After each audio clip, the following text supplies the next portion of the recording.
Oke, di sini Ibu akan menjelaskan materi pola bilangan yang kita dapat di kelas 8 ya. Kalian bisa lihat materinya dari bawah itu sudah semua Ibu berikan penjelasan. Jadi tinggal kalian bagaimana cara memperdalamnya masing-masing ya. Yang tidak mempunyai kuota bisa kalian minta printnya ya di TU atau di sekolah ya. Silakan kalian buka untuk penjabaran materinya. Yang pertama ada pola bilangan, di mana pola bilangan ini macam-macamnya banyak sekali. Yang pertama ada pola bilangan ganjil, ada pola bilangan genap, ada pola bilangan segitiga, dan pola bilangan persegi. Ya, oke. Yang pertama Ibu akan berikan penjelasan tentang pola bilangan ganjil. Di sana sudah ada pola bilangan ganjil, bilangannya itu adalah 1, 3, 5, 7. Adalah pola bilangan ganjil, jadi bilangan yang merupakan ganjil ya. Kalau habis 7 berapa? 9 dan seterusnya ya. Jadi bisa kita gambarkan sebagai berikut. Jadi kita tentukan gambarnya. Bisa, ini hanya contoh lingkaran. Kalian bisa menggunakan yang persegi, yang kotak-kotak kecil, atau mungkin yang segitiga boleh ya. Jadi tidak harus lingkaran. Sudah. Dan bilangan ke n itu maksudnya apa? Ke n itu jika yang ditanyakan. Jadi misalkan bilangan 1 berarti n-nya sama dengan 1. Ya, jadi kalau n-nya itu bilangan ke 15 berarti n-nya ada atau n-nya sama dengan 15. Ya. Jadi bilangan ke n itu adalah bilangan yang ditanyakan. Dan rumusnya itu sudah ada, UN sama dengan 2N dikurang 1. Ya. Jadi UN sama dengan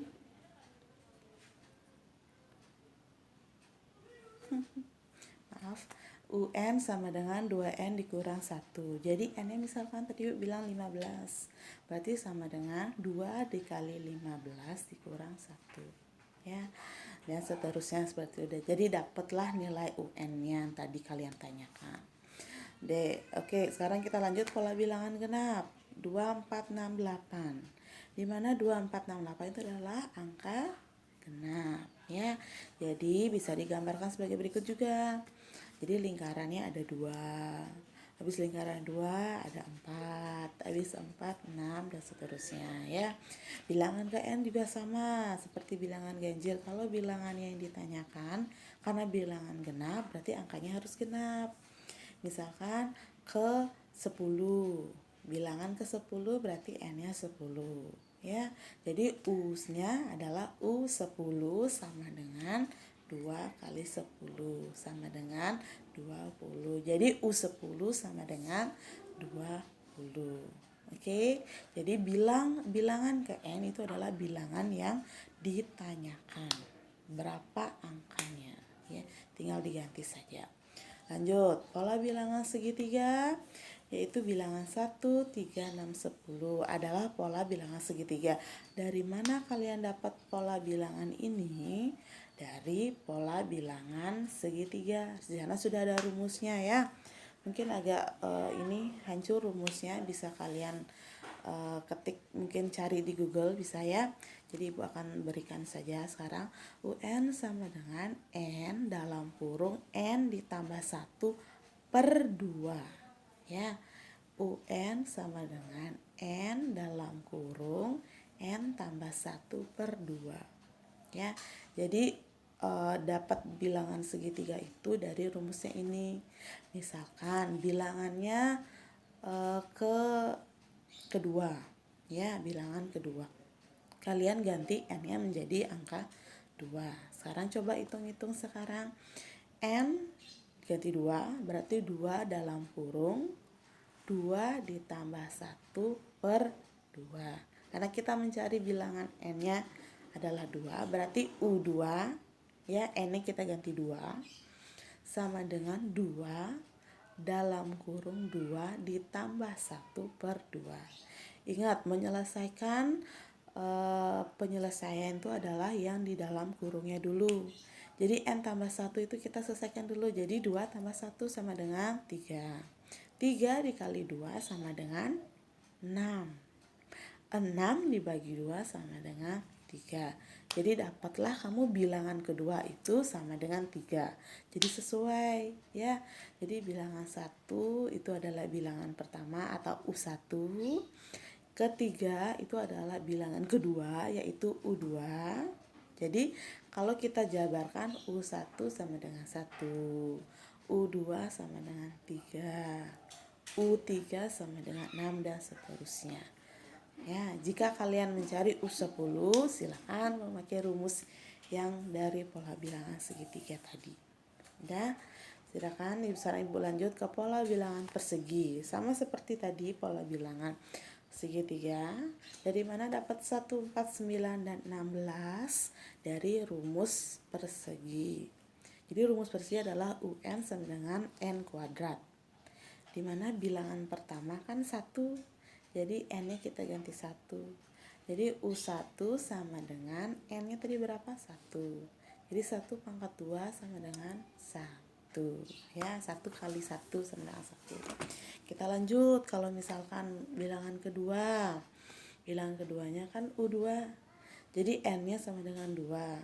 Jadi 2 dipangkatkan 2 sama dengan 4. Ya, jadi untuk mencari bilangan persegi dan bilangan segitiga itu kalian menggunakan rumus.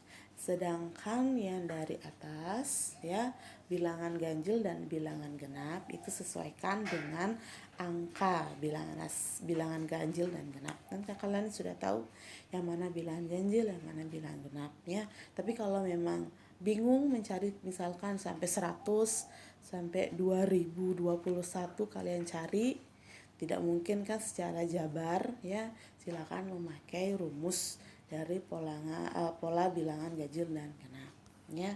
Di bawahnya juga sudah ada, tentukan 3 bilangan berikut dari pola bilangan di bawah ini ya.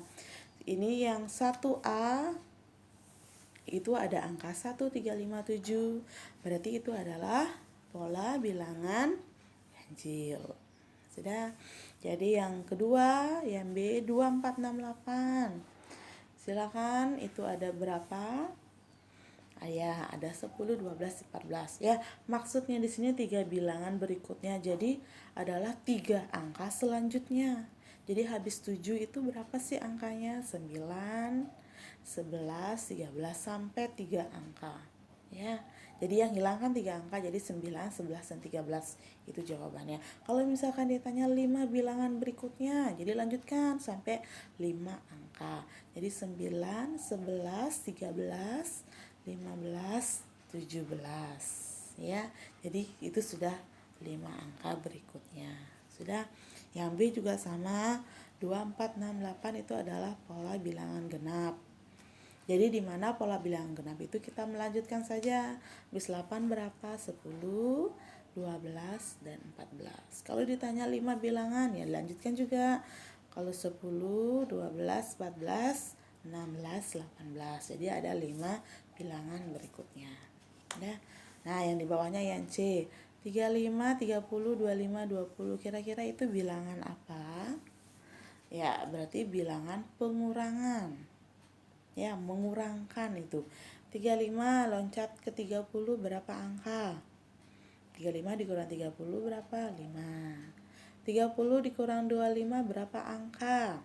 5. 25 dikurang 20 berapa angka? 5. Jadi karena dia semakin ke belakang angkanya mengecil, berarti sistemnya pengurangan. Ya, sistemnya pengurangan. Jadi 35 jawabannya 35, 30, 25, 20. Ke belakangnya berapa? 20 dikurang 5, 15. 15 dikurang 5, 10.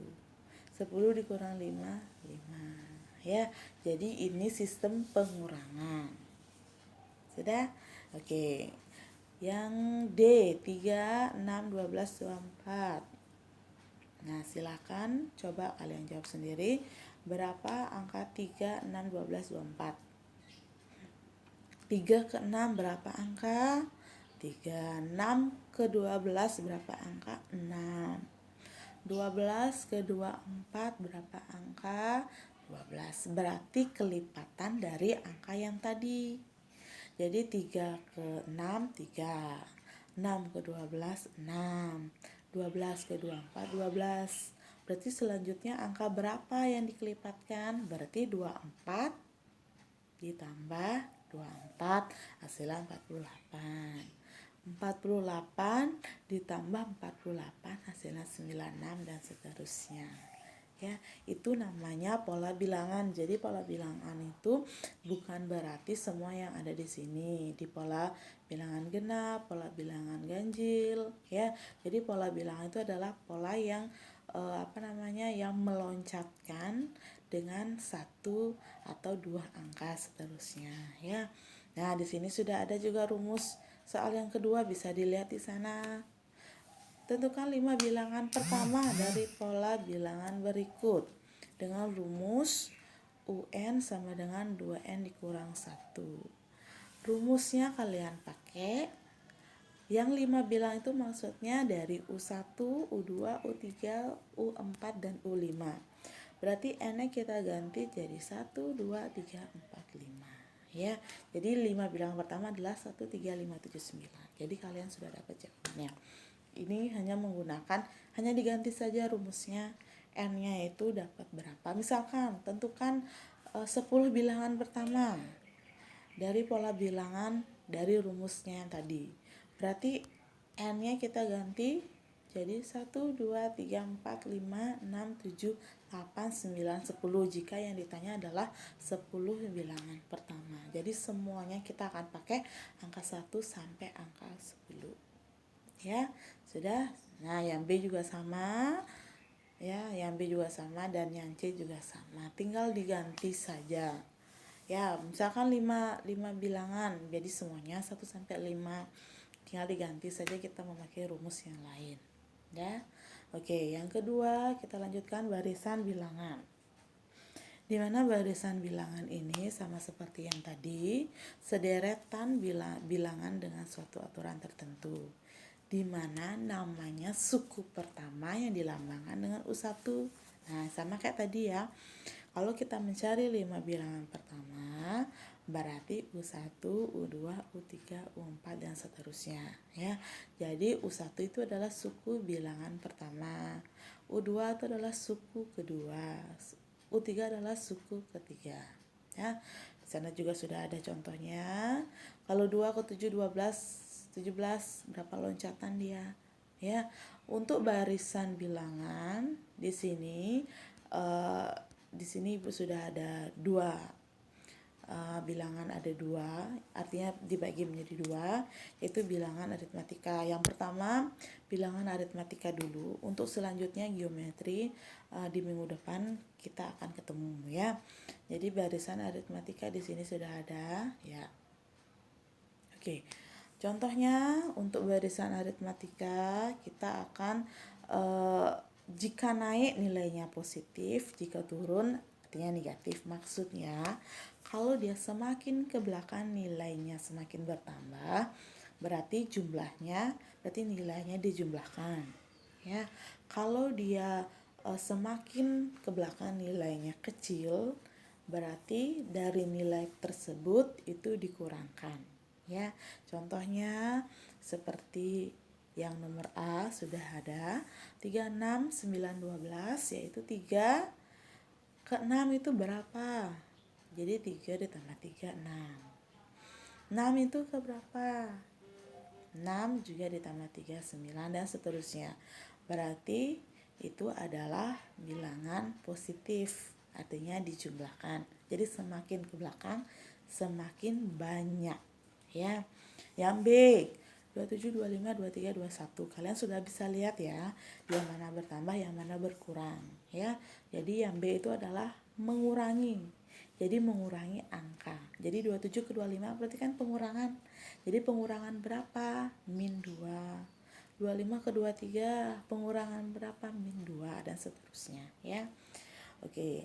Nah, syaratnya untuk barisan aritmatika ini jika menggunakan yang namanya rumus umum suku ke N barisan aritmatika. Langsung ke sana saja ya. Itu rumusnya harus syaratnya ya, pengurangan yang min 2 itu plus 3 tersebut itu harus sama ya. Jadi loncatan angka yang ada dari U1, U2 sampai seterusnya itu harus sama jika kalian memakai rumus dari barisan aritmatika ini ya. Di sana sudah Ibu sudah buat rinciannya, penjelasan dari UN itu sama dengan suku ke N, berarti suku yang ditanya. A itu adalah U1, jadi yang angka paling depan itu adalah U1, jadi itu namanya A. Bedanya itu adalah yang dari misalkan 3 ke 6 tadi berapa? Plus 3 inilah yang beda. Artinya dari loncatan itu berapa angka, itu namanya beda. Dah ya, sudah. Sekarang Ibu contohkan lagi menggunakan rumus. Maaf ya, hilang dia.